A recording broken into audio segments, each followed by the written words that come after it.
What's happening, BattleBots fans? Hardcore Kid here with another episode of the Hardcore Podcast. And today we're going to be covering the second episode of BattleBots Season 3 or Season 8, whichever you want to go. And over on Skype, I have Otaku Nate. I already did my part. I'm not giving you a witty intro this time. And we also have ResettisReplicas. Hey, subscribe to my channel. And the guy who has more crushes than Justin Bieber, it's Ryan Beaver. Hey. And we have a special guest reviewer joining us. You may know him as the pirate guy in Robot Wars Extreme Warriors with Snookums, or Robotica with Fantastic. And this year, he got to go on BattleBots with Sharkoprion? And Sharkoprion. Sharkoprion. And it also says here he is a successfully retired sword swallower. It is Captain Ed Robinson. Woohoo! Thanks for having me on. I'd like to apologize in advance right now for all the viewers you're going to lose. Oh, come on, Ed. You can't be that bad a guest. You just don't know me that well. I wish I knew you that well. I only know him as the pirate guy. You know, that's an honor to be called the pirate guy or the drunken sailor. Do you have rum with you? I have rum and coke in my hand, and it's just now 10 o'clock in the morning. Beautiful. That's a pirate's life. Yeah. So yeah, basically, we're going to be covering the second episode, and I thought the first episode was really good. This one, a lot of the matches were over really quickly. With the exception of one. With one, yeah. Surprisingly quickly. Almost every fight was over quickly. Yeah. Well, you know, you can't expect total 5-star, really long matches that go the full distance, but... Well, that's what my ex-wife said, too. Yeah. But before we actually get to Episode 2, we're going to be covering the bonus match from Episode 1. They actually aired it on the Science Channel as a little added bonus, right before the main event, I believe it was. And It was at the halfway point, I think. I don't know. I wasn't really paying attention. It was right. They put it in right before the main event. Yeah. And... Yeah, it was weird. Right after they added the Ray Billings promo right at the end. So. Yeah, they kind of like stuck it in there, like Chris and Kenny say after the break it's the main event, but then it comes back to the shark. The shark. They just stuck it in there, right? It was kind of weird. But I thought it was a pretty fun little match we had going here. It was an all aquatic pirate style match. Reminded me of the Snookums Psycho Chicken Propeller Head match. Oh, dear Lord. Every match had a gimmick. It even had an egg. I cracked that egg open, too, baby. Sure you did. We should start with the winner of this particular Rumble, and that was Sharkoprion. Sharkoprion! Yay! We just call him Sharko. It's a lot easier. Yeah, we'll call him the Shark. Ed, you're our guest. I don't think we really need to say much. You just take us through your machine.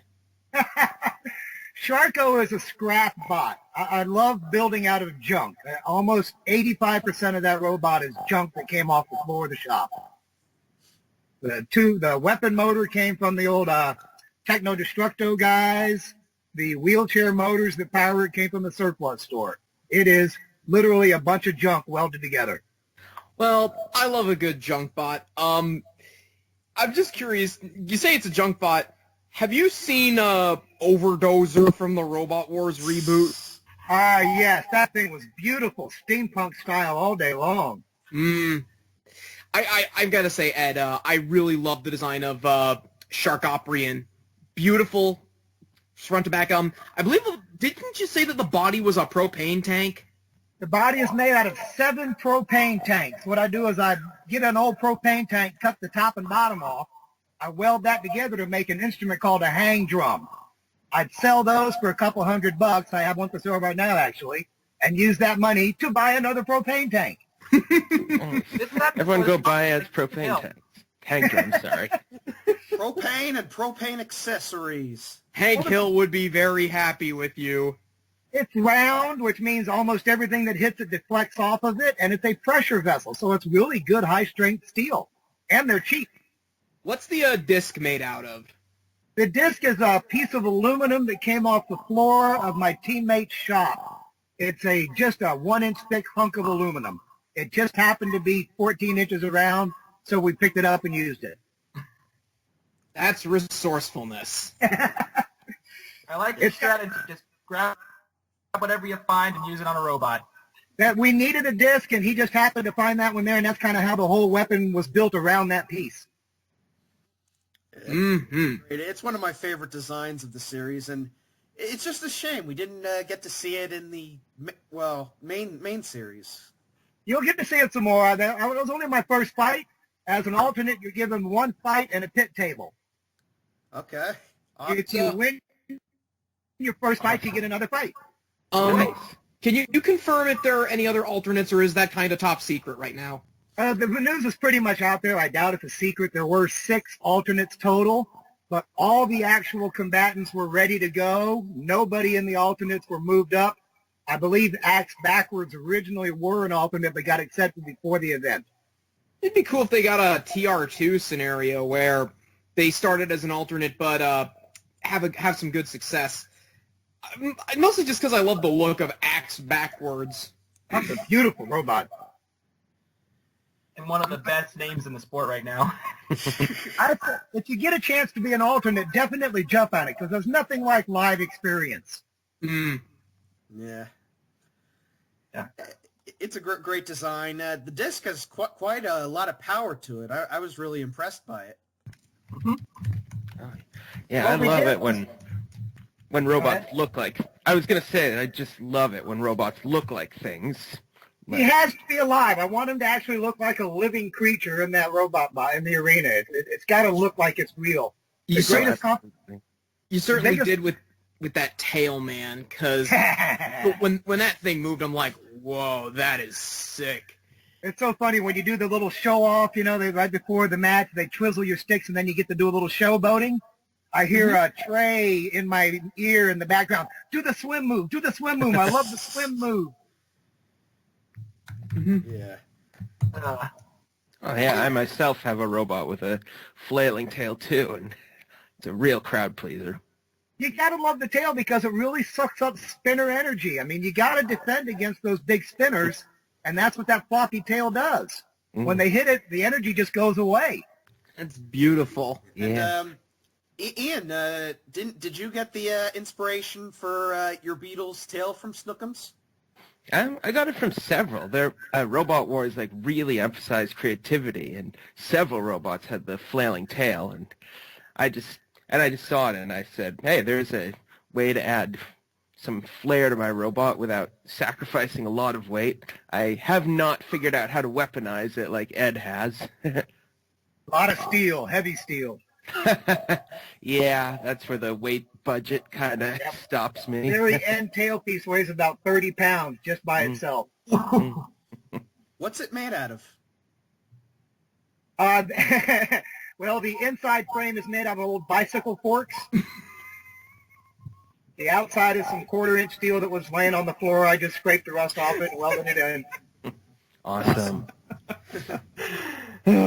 So I think that pretty much covers the shark. So we'll talk about the other beastly underwater machine in this match. Release the Kraken. Oh, what a beautiful robot. Technically, it's an anglerfish if we want to look at its design, but I'll allow it. Yeah. You know what this spot really reminds me of? It looks like a combination of Mecha Tentamuchi and Bucky the Robot. It's got the little arm head that goes up and down, and it's got the little jaws at the... Those jaws were surprisingly effective. Yeah. I love out-of-the-box designs, and they used an airbag, an actual automotive airbag to power that thing. Really? Wow. That's what's inside there. It's an airbag. Because when I was going in, I heard that the weapon was pneumatic, and I didn't think it was going to be all that effective. And it actually did pretty good until the teeth fell out. Yeah, that screws suck altogether now. They actually are holding the teeth in with set screws. The dreaded set. And we all know, yeah, no. Set screws suck. Yeah. I know. Overhaul knows about that.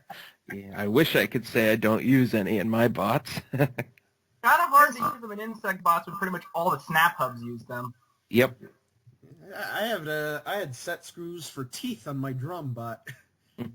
Well, sometimes you need them, like for a sprocket to a motor or to a drive shaft. It's on the keyway. That's a different thing. It's not really doing anything integral. It's just holding the parts together. Oh, I see. But when you use it as a main structural component, you're going to lose. It's going to be a bad day. Yeah. You know what Kraken reminds me of? What? A staple remover. It does! It does! I cannot unsee that now. Oh my god! The robotic staple remover. I love it. That's going to be a new meme. I have no shot. I am making that tonight once we're done. Do it. Do it. We need a future version of the Please Kraken. do it. That'd be a great ant weight and insect weight. Yeah, I love it.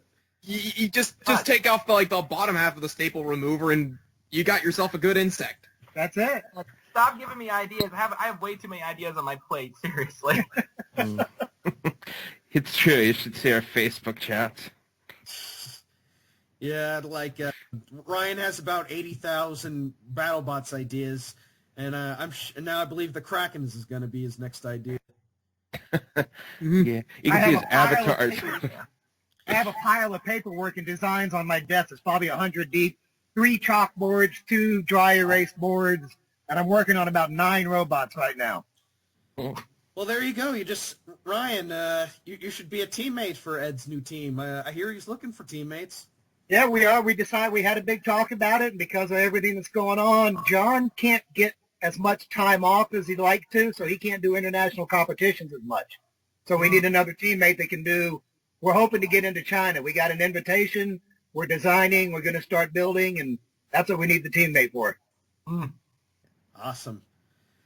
So it sounds like you're going to be going to China, Ryan. Joy.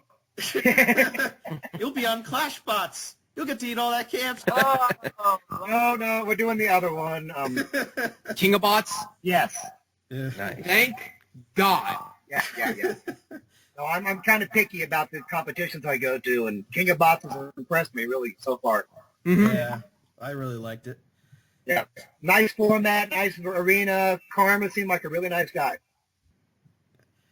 So that covers the Kraken. We'll talk about the last machine in this match, and I think got a little unlucky because I like the design of it. It is Deviled Egg, a little drum spinner. Yeah. Too bad it got cracked open. They did some beautiful work on that robot, though. It's very. Oh my God, the thing looks beautiful. Amazing. I love. No, go ahead, Ed.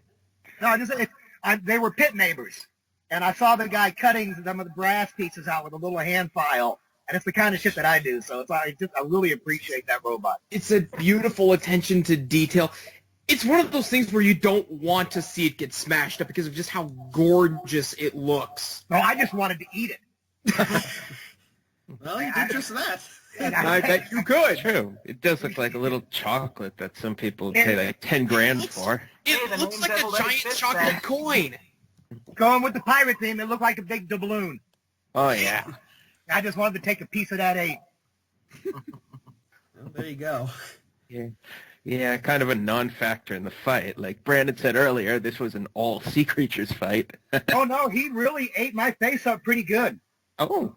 Yeah, those couple times he got me in the face at the beginning of the fight, and there was one time Kraken was holding me, and they ganged up on me, and he got a couple nice hits in the face. But because of my design, drums just can't get a bite on it, so it just kind of skips off it. Yeah, gotta say, it's a stand very corrected. solid machine. Honestly, all these bots were solid for the most part, except when Kraken got its wheels torn up. But It was a slow fight, I thought, but it did have some good hits here and there. So Yeah, it was not the most action-packed, you're right. yeah.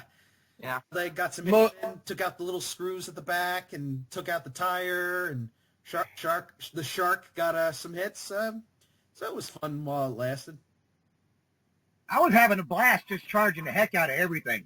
That was my whole strategy. Just charge and hit him with the weapon. Hit him with the weapon. I will You say the one thing I went to love. the Gabriel Stroud School of Tactics. Hit him, The I one don't care. I think Well, the big Kraken thing, almost got me at the first, and that's why I flipped around and got him with the tail, because he almost had me in a bite, and that's what the tail is for, is defense. I didn't know at the time, but that first hit with the tail knocked his right drive out. What? Oh. Nice. That very first hit Wow. with the tail. Yep. Evidently, there was a piece of something inside the robot that I got knocked loose when I hit him with the tail.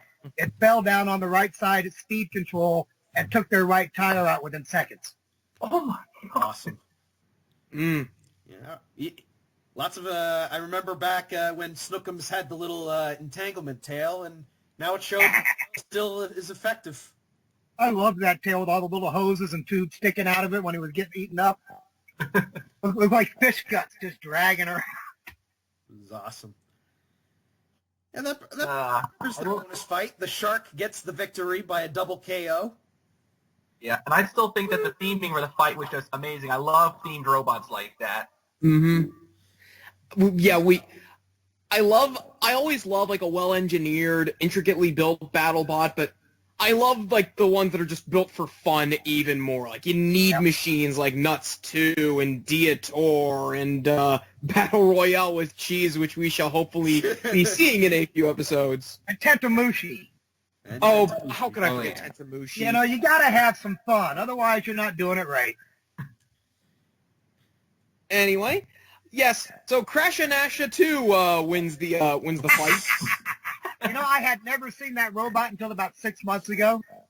Crash and Asha. I'd never even heard of it. You know, I'm in America. I don't, you know.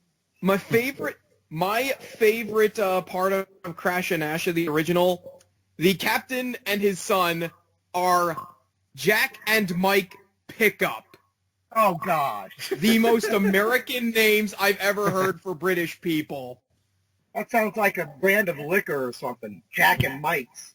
No, their last name is Pickup. That's the part that I love the most. Pick up. Jesus. I've never even heard that in America. Well, still sounds like a good name of a liquor. Yeah. The shark now has its own drink. Woo! You know we're famous when they name a drink after you. Oh, yeah. That's good. I'm not a drinker, but it really sounds appetizing. I'll drink your share. Awesome. So we'll move on to the episode 2 fight card, and we'll start off with my favorite fight of the night. Oh boy. Vanquish. Oh, that was a good So we'll start with Vanquish. It is driven by Jack. Oh man. I had hope for this thing. I had so much hope in that this could actually do something. And it's just gone. Yeah, this was... Well, the first thing I noticed about Vanquish was those big Harbor Freight grade bolts sticking out of the front of the wedge. If you got a wedge glancing surface, you can't have big bolts on it. It looked solid. It's built by Jack Tweedy of Teen Danby, so there is a little bit of Foxic design gone into the machine. For the first He has few the hits, same luck as Craig. Yeah. Yeah.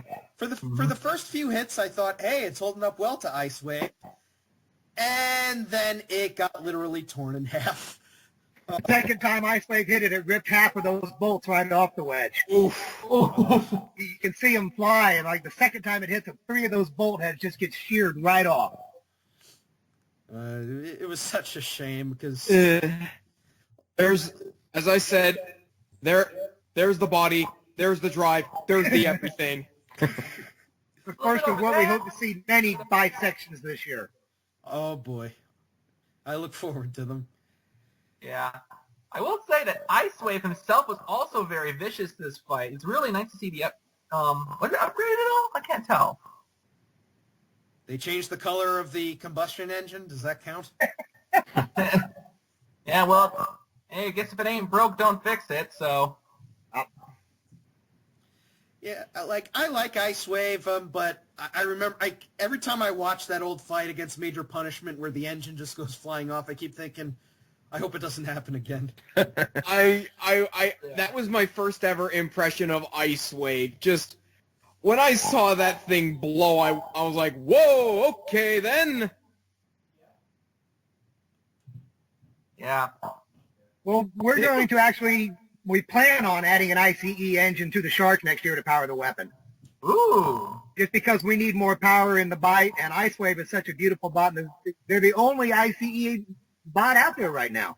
It's one thing I love is I just love how the ICE part of Ice Wave is an acronym for internal combustion engine. That's very clever.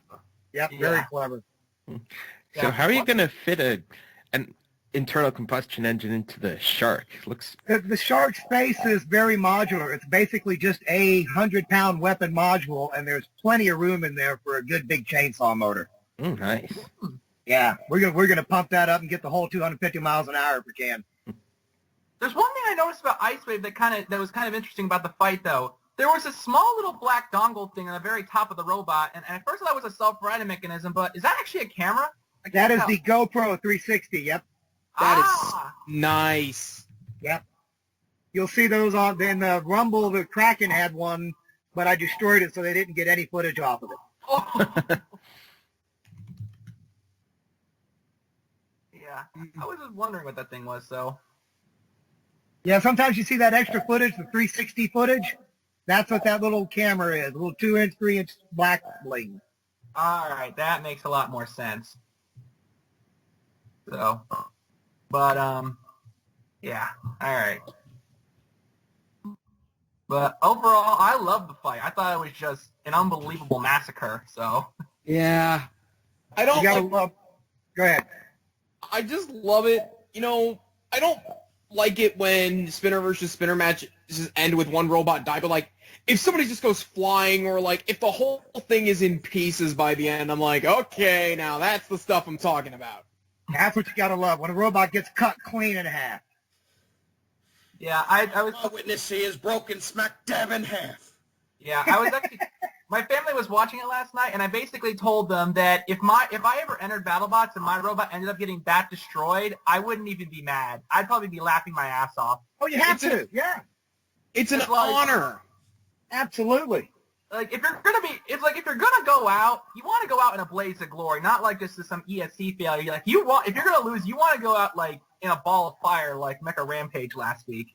Oh man. And you know what? It makes good television. That's all that matters. It really does.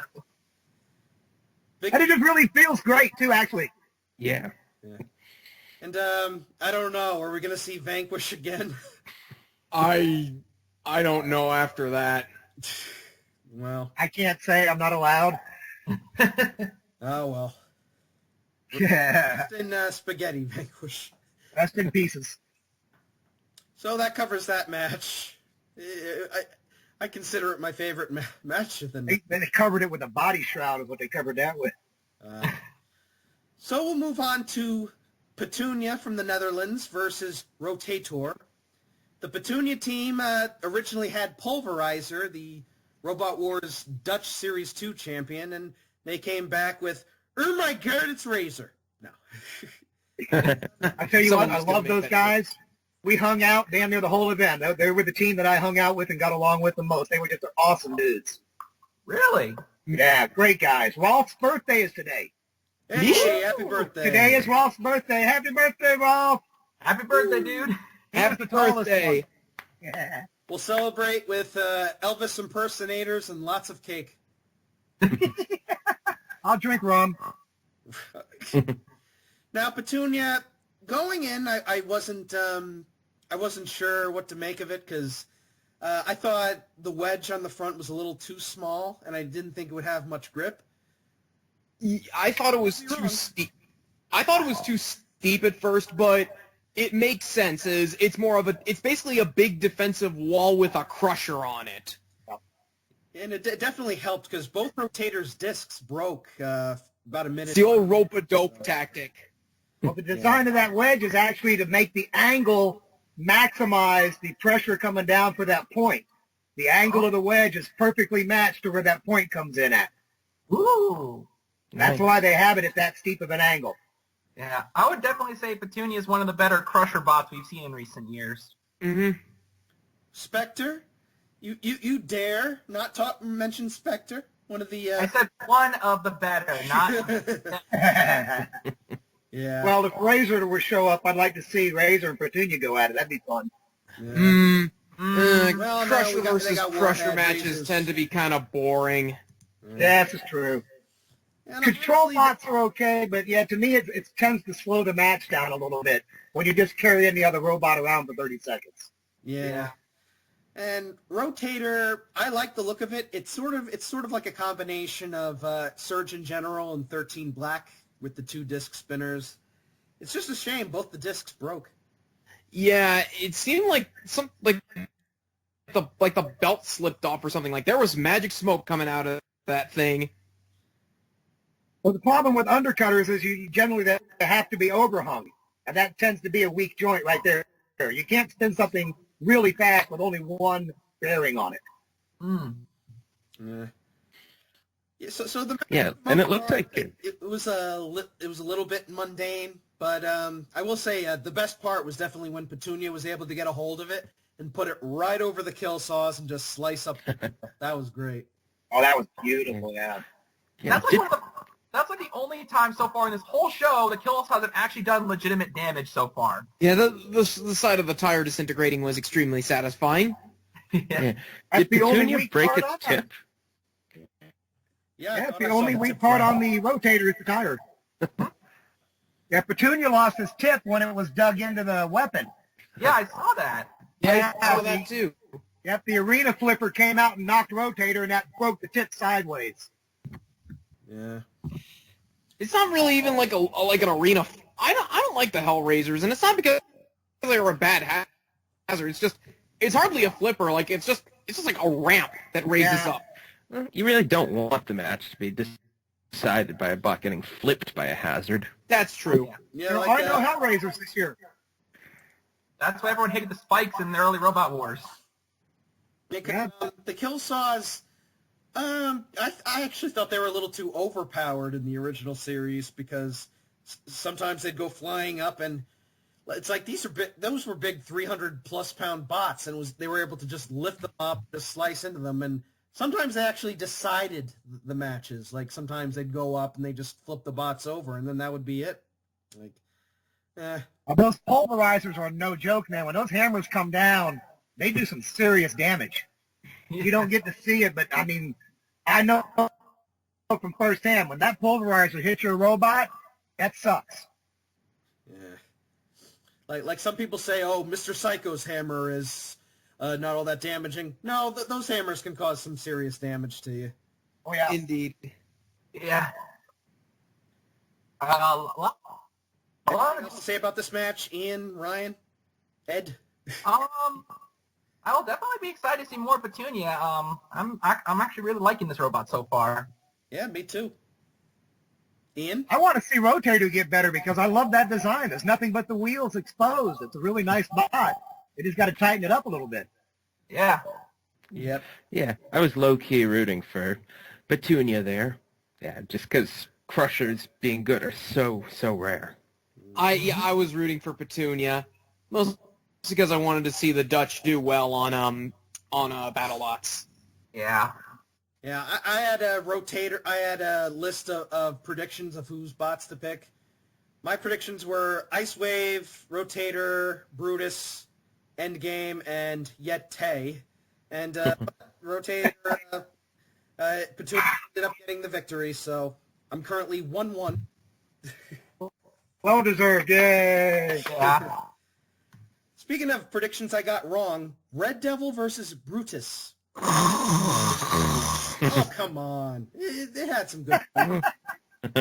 There was really not much to it. Brutus, it just started smoking. Red Devil cut into the wedge with its saw.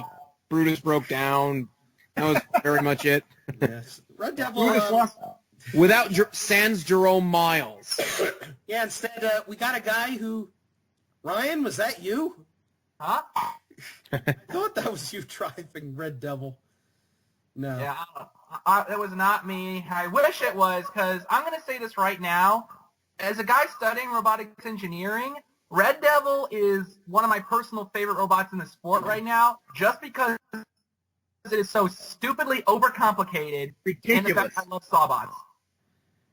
I do really like the design of Red Devil. I always thought it would become a little too complicated, and sometimes maybe one of the robot parts would malfunction or something. But it is a solid machine. That they added a wedge for this fight to Say, against which Wedge. Brutus actually got stuck on. Yeah, and I really like the design for it. I'm actually surprised. The blade only spins at 47 miles per hour, but even at slow speed, it was still able to get some good sparks off of it, and Yeah. that ended up giving it the victory, and I'm happy for it. Well, Brutus lost its weapon motor like within seconds, didn't it? Within like 10 seconds, it lost its weapon. Yeah, it's a shame, because I like the guys from MIT. They build some really good bots. I've faced a few of them, and they are terrifying, and Brutus is also a pretty terrifying bot, but Yeah.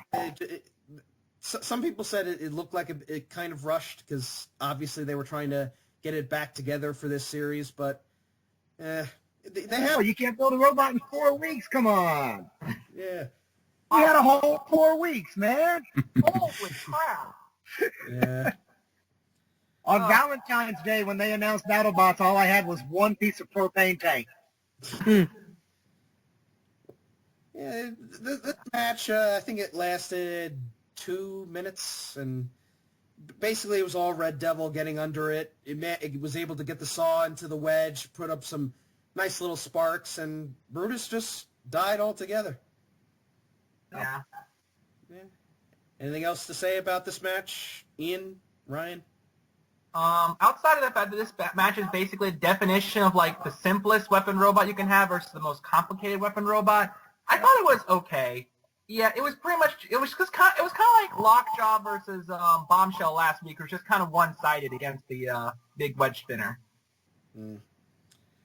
Yeah, but you know what? I'm glad that they upped the episode count to 20 episodes, because even if there is a match that is kind of mundane, I do want to see every match on the show, and rather than just highlights or having to go onto YouTube to watch it. Love this new format because you get a lot of fights and you get to see them all.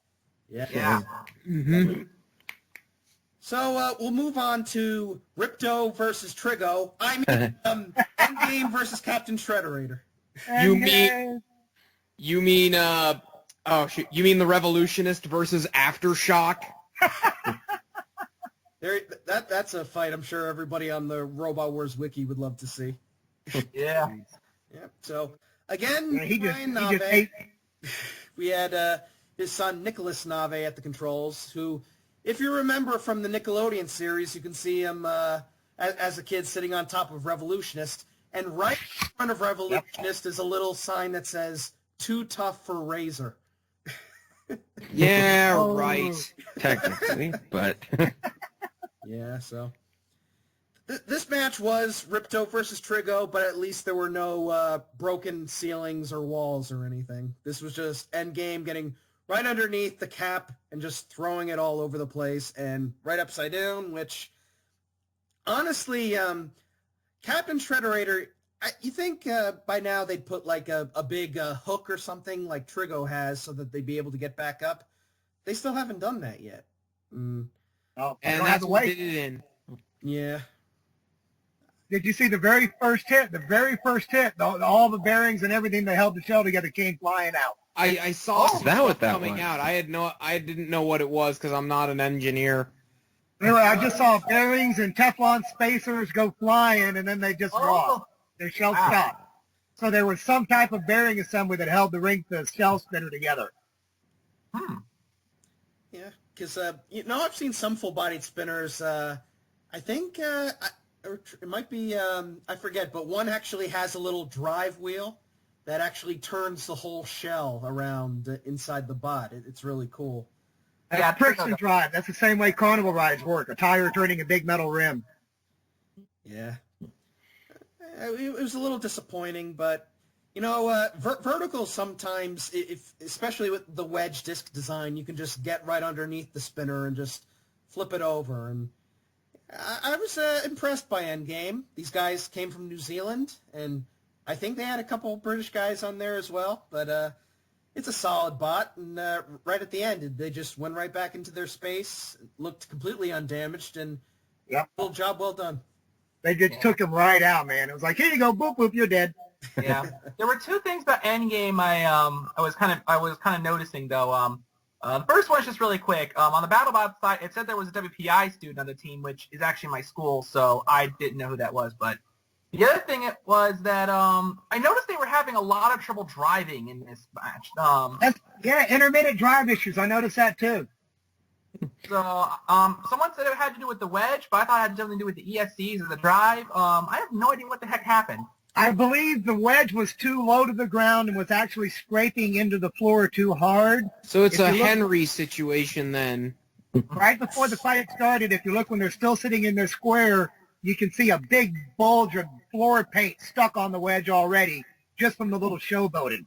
So I think their issue was they were just way too low to the ground. And that battle box is very hard to move around, especially when you have all those little spikes coming up. You got the floor hazards. It's not like a nice icy rink. It's like they don't want people to enter wedges. Sharko has 1.5 inches of ground clearance, and I'm going to actually add more. Oh yeah. Hey, you should do the huge gimmick and just make giant wheels with the spinning blade in the middle. We are making bigger custom wheels, but that's just so I can get more blade on it. My blade teeth they're only so big because that's as big as the wheels are. So the bigger I make the wheels, the bigger teeth I can put on the blade. Yeah. Okay. Awesome. I'm gonna. Hey, you want to say something? Yeah. You mentioned bigger wheels, and all I could think of was those old giant robot dinosaurs they have at monster truck shows and stuff like that. There was one called Score Gator that basically, when you said giant wheels, reminded me of it. Look it up later. It's this giant 2-wheeled vehicle with claws and a flamethrower in the tail. It would just smash cars. It was really freaking cool. Oh, that sounds cool. Yeah. Yeah. Here's a funny story for you. I painted the doors on the very first monster truck, Bigfoot. Awesome. Wow. Nice. When I was a kid in Lakeland, Florida, I worked at a sign shop as a painter, and the guy that built it had the 4x4 shop right there in Lakeland. It was just a display for the front of his 4x4 equipment company. He brought it to us, and I painted Spiker's All-American 4x4 Bigfoot right on the door. That was the very first monster truck ever. That Sweet. is awesome. Is it fun trivia? I'm sure somebody's going to be adding that to the wiki. So, yeah, game versus Captain Shredderator. This was the co-main event. I believe they booked it as, and it was over quick. So we move on to the main event, Yeti versus Witch Doctor in a spinner versus spin clash.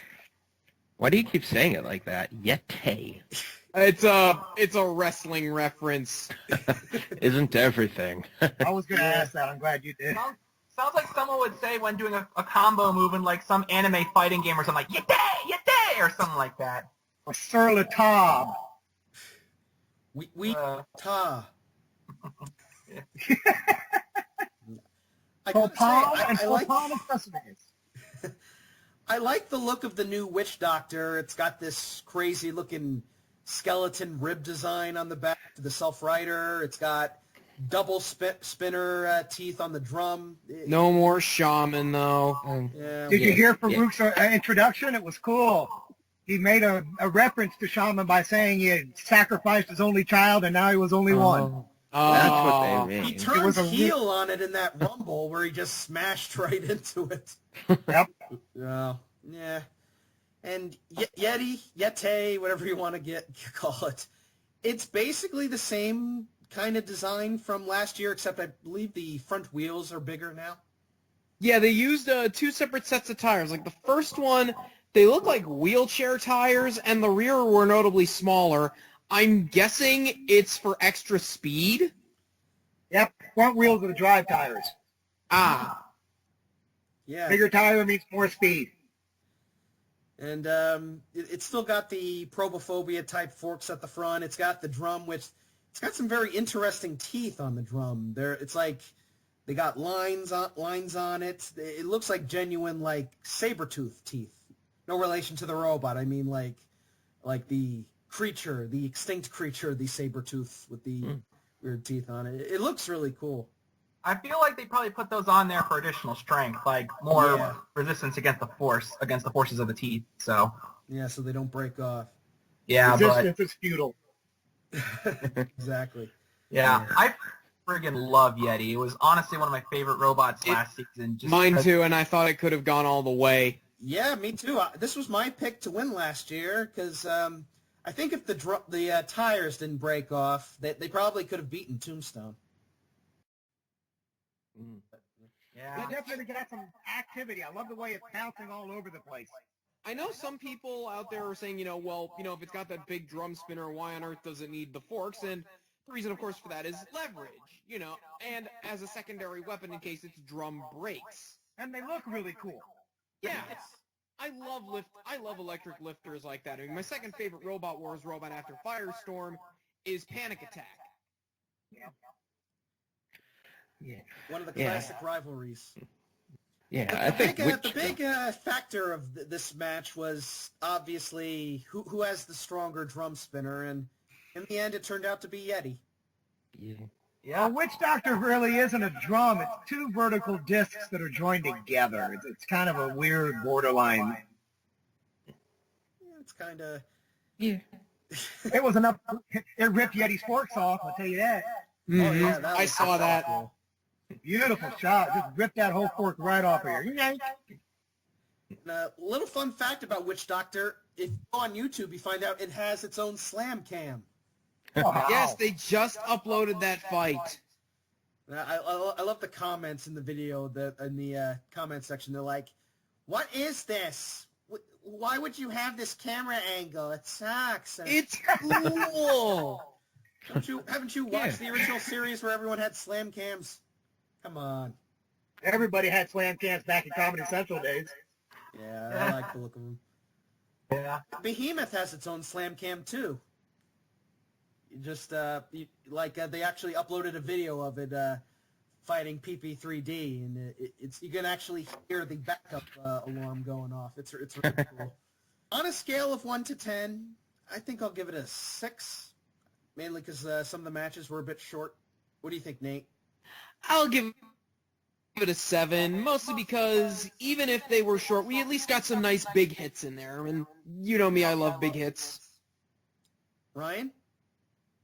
Yeah, I'll give it around a 7 too. There were some great hits, but I do agree that some of the fights were a little too short for my liking. Ian? Well, okay, I'll just preface this by saying that this rating does not count the Shark Rumble. Going 5 on this one. Yeah, it is like you said, more than half of the matches were over with very quickly, usually by a robot killing itself.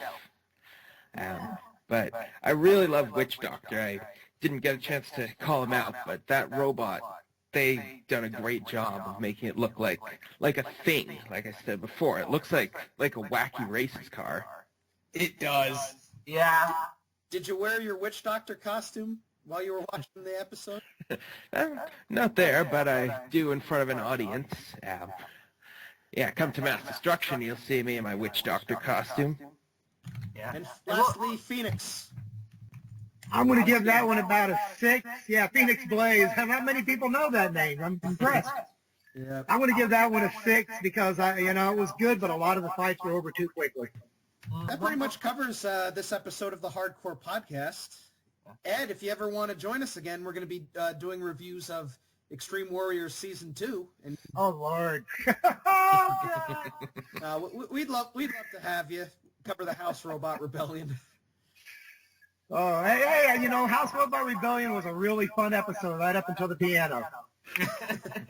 Great to have everybody on here. I had a lot of fun. You were a You were wonderful, Ed. I am Well, thanks so for glad having we me. had you on. Yeah, it was an honor to That's have not what my ex-wife said. Oh. Oh, man. Oh, I have to. Hey, I started with an ex-wife joke. I had to end with one.